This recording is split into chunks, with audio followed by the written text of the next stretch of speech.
आप सभी मसीह भाई बहनों को प्रभु यीशु मसीह के नाम से प्यार भरा जय मसीह की। दोस्तों वेलकम करते हैं, स्वागत करते हैं आज के इस नए वीडियो में। तो प्रियो, आज का विषय है रक्षाबंधन। जैसा कि दोस्तों राखी का त्यौहार आने वाला है और बहुत से ऐसे मसीही भाई बहन जो नए नए मसीही प्रभु में आते हैं, प्रभु यीशु मसीह पर विश्वास करते हैं, उनके मन में है जो प्रश्न आते रहता है, सवाल आते रहता है कि क्या राखी बंधन आने वाला है तो क्या मैं अपने भाई को राखी बांध सकते हैं या नहीं बांध सकते हैं।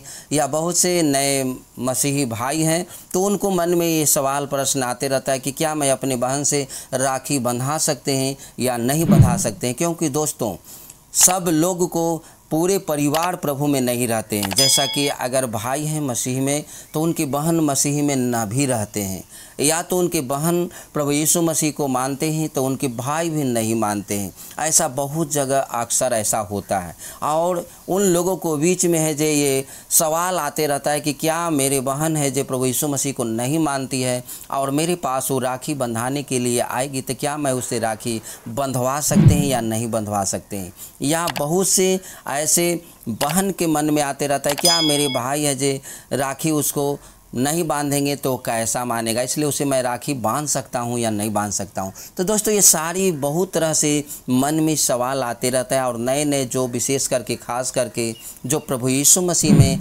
मसीही भाई बहन आते हैं उनके मन में ज़्यादातर ये प्रश्न उठते रहता है और उन्हें पता नहीं कि क्या हम राखी को बांध सकते हैं या नहीं बांध सकते हैं, राखी को बंधवा सकते हैं या नहीं बंधवा सकते हैं। तो दोस्तों आज मैं इस विषय पर आप सबों को बताने वाला हूँ, क्योंकि राखी का त्यौहार आने वाला है। इससे पहले आप लोग इस वीडियो को देख लें और आज आप सबों को मैं बाइबल के वचन से आप सबों को बताऊंगा कि इस विषय में बाइबल वचन है जो क्या बताती है। तो दोस्तों इससे पहले मैं आप सबों को कुछ बताना चाहता हूं। हमारे वीडियो मसीहियों को यह समझाने और बताने के लिए बनाए जाते हैं कि प्रभु यीशु मसीह का दूसरा आगमन बहुत ही शीघ्र है और कैसे एक मसीही व्यक्ति को अपना जीवन बाइबल के अनुसार बिताना है।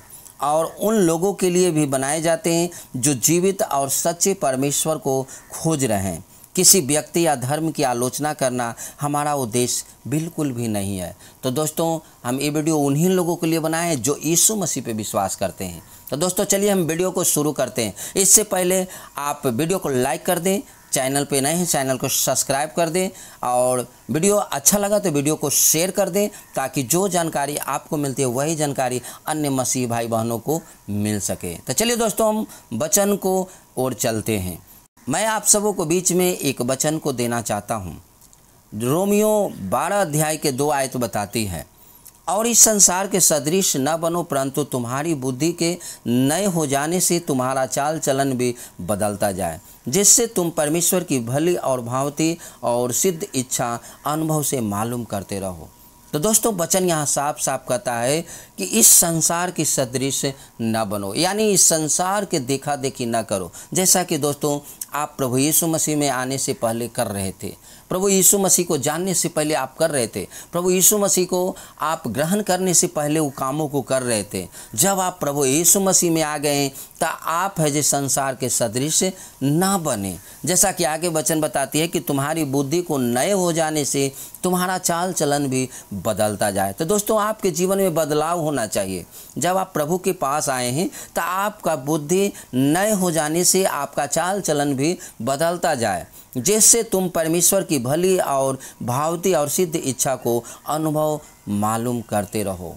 तो दोस्तों जब आप प्रभु के बुद्धि में आप नए होते जाएंगे, आपका चाल चलन बदलता जाएगा, तभी आप प्रभु के परमेश्वर की भली और भावती उनकी इच्छा को, सिद्ध इच्छा को आप अनुभव कर सकते हैं, मालूम कर सकते हैं। जैसा कि दोस्तों मैं एक वचन और आप लोगों को बीच में देना चाहता हूँ। 2 कुरिन्थियों 5:17 कहता है, सो यदि कोई मसीह में है तो वह नई सृष्टि है, पुरानी बातें बीत गई, देखो ये सब नई हो गई है। तो दोस्तों जब आप प्रभु यीशु मसीह में तो आपका नया जन्म हुआ है, आप उद्धार पाए हैं प्रभु में।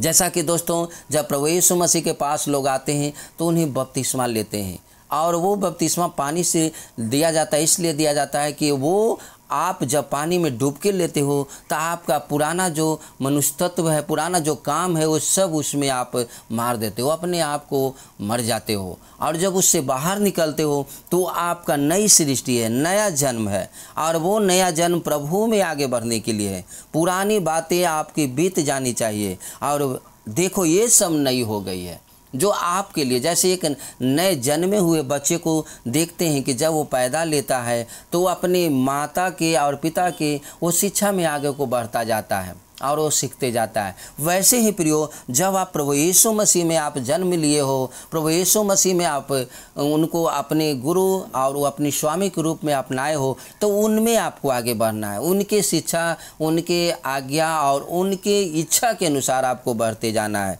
पुरानी जो बातें हैं आपको बीत जानी चाहिए। तो दोस्तों, जब आप प्रभु यीशु मसीह में नहीं आए थे तो उस समय तो आप कर रहे थे क्योंकि आप अनजान थे, लेकिन जब प्रभु यीशु मसीह में जब आप आ गए हो तो आप है जी प्रभु यीशु मसीह के शिक्षा, उनके वचन में आप जान गए हो कि वही आपके लिए सब कुछ है, वही आपके लिए रक्षक है, वही आपके लिए अनंत जीवन है, वही मार्ग है, वही सच्चाई है, और वही है जे आपको है जे हर समय है जे संग साथ रहता है। जैसा कि दोस्तों इस विषय में परमेश्वर का वचन भी कहता है कि तुम मुझे छोड़ दूसरों को ईश्वर करके न मानना।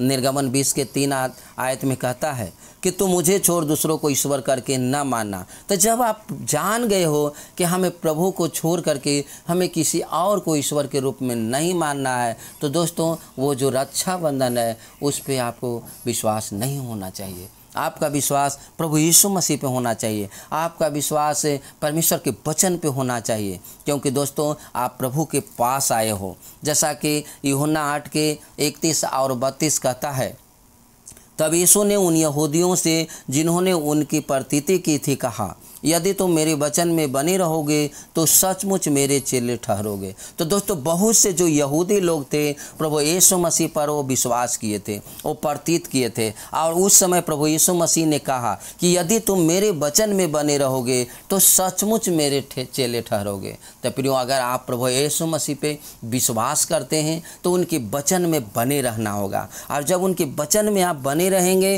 तभी आप सचमुच है जो उनके चेले ठहर पाएंगे, क्योंकि ऐसा प्रभु का वचन कहता है। आगे प्रभु का वचन कहता है, और सत्य को जानोगे और सत्य तुम्हें स्वतंत्र करेगा। तो दोस्तों जब यीशु मसीह के पास आते हैं तभी सच्चाई हम आपको मालूम पड़ता है, सच्चाई तभी हम आप जानते हैं कि यही है जो सच्चा परमेश्वर है, यही है जो जीवित परमेश्वर है, और यही है जो हम सब को जीवित रखता है। यही हम सब को बचाने के लिए प्रभु यीशु मसीह ने इस जगत में आया ताकि हम सब उसके द्वारा उद्धार पाएँ। तो दोस्तों आज की जो बातें हैं वो बातें, सवाल यही था कि क्या एक मसीही लोग रक्षाबंधन मना सकते हैं या नहीं मना सकते हैं, क्या मसीही लोग राखी बंधा सकते हैं या नहीं बंधा सकते हैं। तो दोस्तों बाइबल वचन जिस विषय से बताती है, जिस हिसाब से बताती है, उस हिसाब से आपके लिए रक्षाबंधन कोई भी काम का नहीं है। दोस्तों आपके लिए जब प्रभु यीशु मसीह में आप आए हो तो आप एक नई सृष्टि हो। बाइबल वचन साफ कहता है कि संसार के सदृश न बनो। कहीं न कहीं आप उस चीज़ों को आप करते हो तो उस चीज़ों में कहीं न कहीं आपका मन है जो लगा हुआ है, कहीं न कहीं उस चीज़ों में आपका दिल लगा हुआ है। दोस्तों जब आप उस चीज़ों को करते हो तो कहीं न कहीं परमेश्वर की ओर से विश्वास में आपकी कमी और घटी पाई जाती है।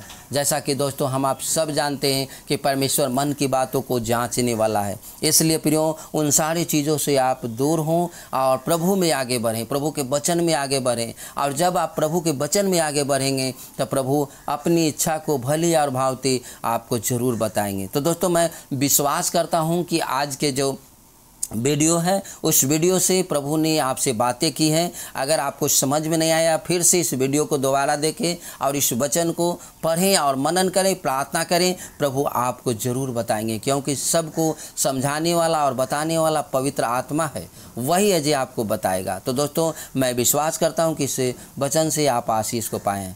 तो दोस्तों अब तक अगर वीडियो को लाइक नहीं किए तो वीडियो को लाइक ज़रूर कर दें, और चैनल को सब्सक्राइब नहीं किए तो चैनल को सब्सक्राइब करके बेल आइकन ऑल को ज़रूर दबा दें, ताकि इसी प्रकार से जब भी वीडियो डालूं आप तक आसानी से पहुंच सके। तो दोस्तों मिलते हैं अगले वीडियो में, तब तक आप अपना ख्याल रखें। आप सबको जय मसीह की।